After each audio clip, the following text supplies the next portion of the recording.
So I thought I'd do a video which is directly to the trans activists who are creepy as fuck and watching these videos and watching my tweets and doing their creepy shit.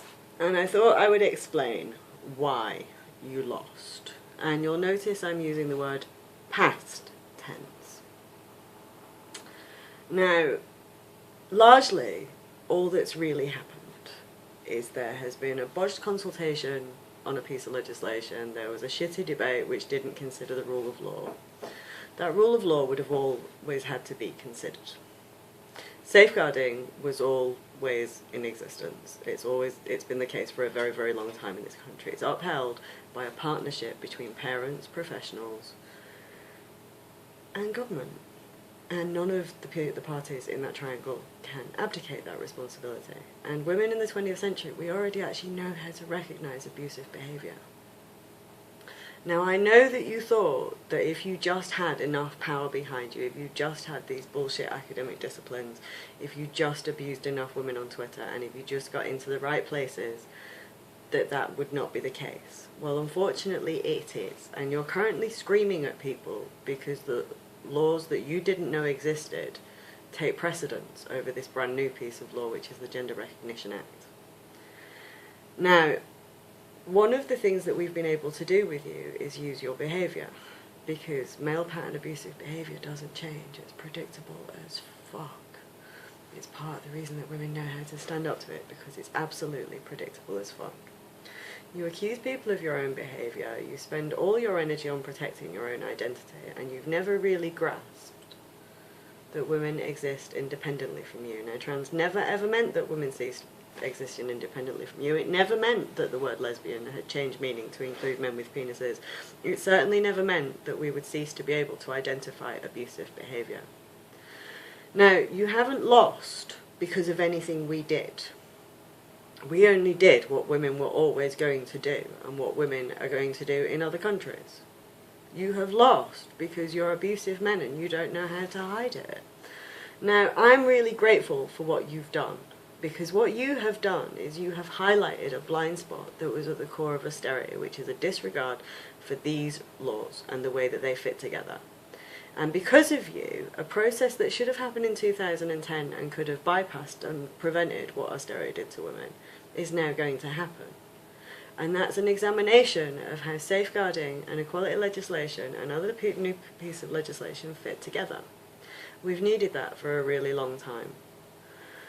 I'm not arguing with you about your definition of woman. I'm a woman. And what we're discussing is whether your inner identity is enough that I have to subordinate my perception to you. No, I don't. Now, unfortunately, because you thought feminism was because you shared the delusions that our posh feminists have had, that feminism was somehow a way that women could be controlled, you basically spent all your time protecting your own identity and screaming TERF. And all the word TERF is now doing is it's showing us where there is a blindness to the way that safeguarding equality legislation and male violence fit together.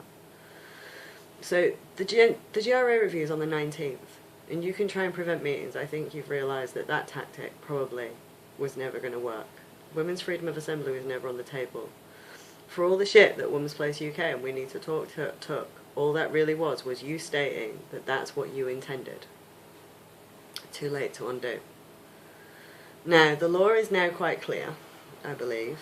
Gender dysphoria and people with gender dysphoria, which is a medical diagnosis, are covered by equality legislation. Your transgenders, your perverts, your paedophiles, they still are covered by safeguarding. And the posh kids who thought they would invent a marginalised identity for themselves and have never been told that their identity doesn't matter shit to anybody, don't matter to anybody. And all that's really happened is you've highlighted the vacuity of a bunch of academic disciplines that need to go anyway. So, by and large, what you've done is really useful. And your shit's falling apart in the UK, and it's going to fall apart in other countries, and this is going to be quite rapid.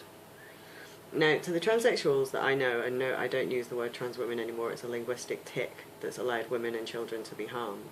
The transsexuals I know deserve protection and have done nothing, and have tried really hard to stand up to you people, and have been treated like shit. So I stand with them. The grooming operation and the dodgy as fuck organisation between Mesmac, Mermaids, Stonewall and the abusive network of males who just tried to undermine safeguarding, they're a separate issue, but largely, as the Children's Act comes for review, they've given us plenty of evidence of why we need to expand certain principles, so that's going to be useful within the next couple of years. This is all over by the shouting. A lot of women have learned a great deal standing up to you, and largely what we've learned is that demanding that the rule of law as it exists is applied is necessary. And largely what we've learned is that standing up to abusive males is necessary. You need to understand that your acceptance from women was always on there. They would decide. You can't force it. And the minute you tried to force it, the minute you started to rage, the minute you started to threaten, the minute you started to use physical violence, that was male rage. And what you have now just done is you have wheedled your way in. You have created an example of male rage and predatory behaviour that elite institutions have to take note of, and I for one am grateful, and you have contributed to feminism by being abusive men. Your usefulness is done completely. Thank you for helping us change the landscape. Women have now changed the political landscape, and that's going to continue. So you can dox, you can threaten, you can rage, you can go through my tweets, you can go through these videos. And this is a video directly to you so that you don't have to. You creepy, creepy fuckers.